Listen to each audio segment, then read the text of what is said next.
Bom, acho que, em primeiro lugar, é importante dizer para a audiência, eu sou judeu, né? Acho que por isso que ela está dirigindo essa questão para mim. E sou integrante também, além de professor, né? Sou integrante do coletivo Vozes Judaicas por Libertação.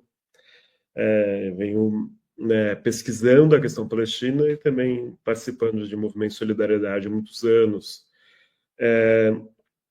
Então, a gente se mobiliza enquanto judeus antisionistas em solidariedade com a Palestina porque a gente acredita que, de alguma forma, a colonização do território do povo palestino é complementar à colonização pelo movimento sionista, né, que levou à construção do Estado de Israel, é complementar a colonização sionista do judaísmo, de alguma forma, né?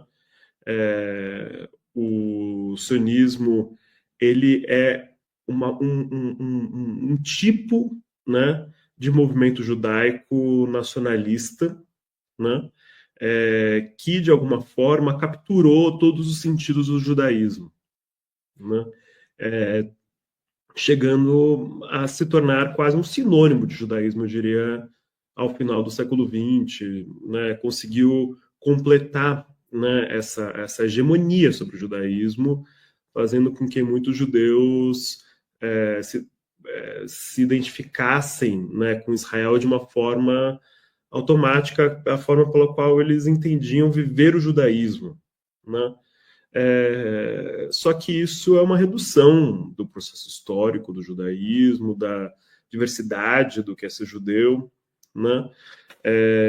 Porque o sionismo, né, que é a denominação desse movimento político de colonização judaica da Palestina, né, ele não representa todo o judaísmo, né, nunca representou, embora busque se colocar enquanto representante de todos os judeus do mundo, né?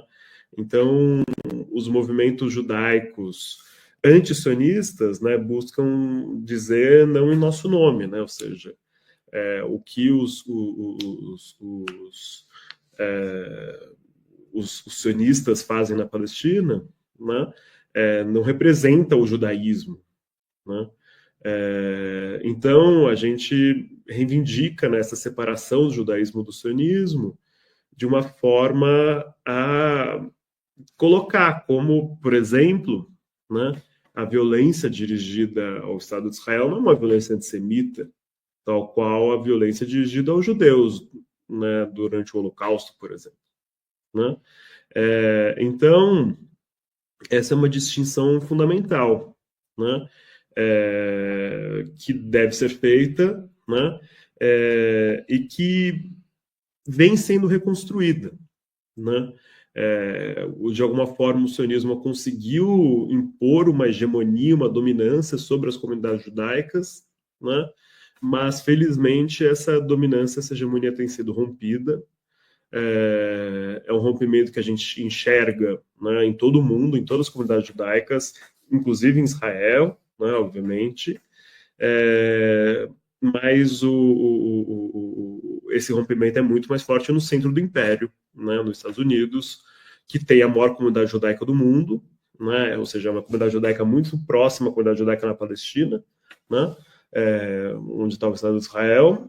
Então, muito forte, né? Talvez que tem uma importância até maior do que a própria comunidade judaica na Palestina e Israel, né? Em termos da geopolítica internacional.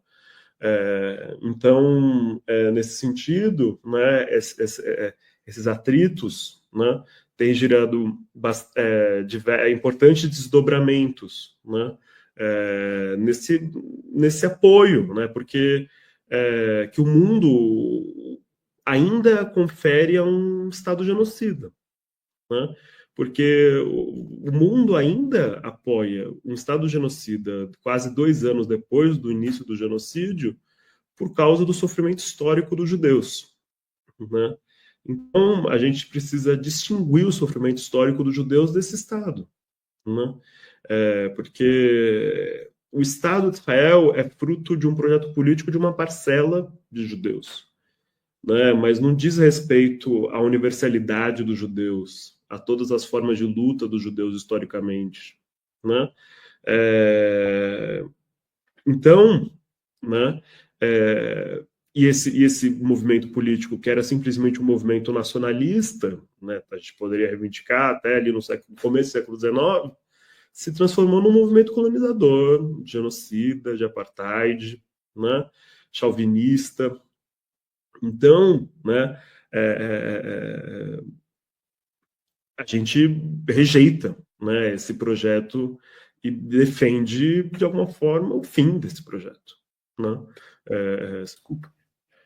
Acho que de forma complementar, Mohamed, a gente tem essa parcela cristã evangélica, né, que é militante em favor da causa sionista, a gente pode dizer, mas acho que eu diria que o sionismo faz parte do senso comum, além de tudo, sabe? Obviamente, nas igrejas evangélicas você tem um sionismo mais atarracado, assim, semelhante ao sionismo dos judeus, assim. Mas mesmo as pessoas que não são militantes, né? Acho que esse é a principal questão, talvez, né? Faz parte do senso comum das pessoas defenderem o projeto sionista de uma forma, porque faz parte das classes dominantes, dos ideais que está na mídia hegemônica, sabe?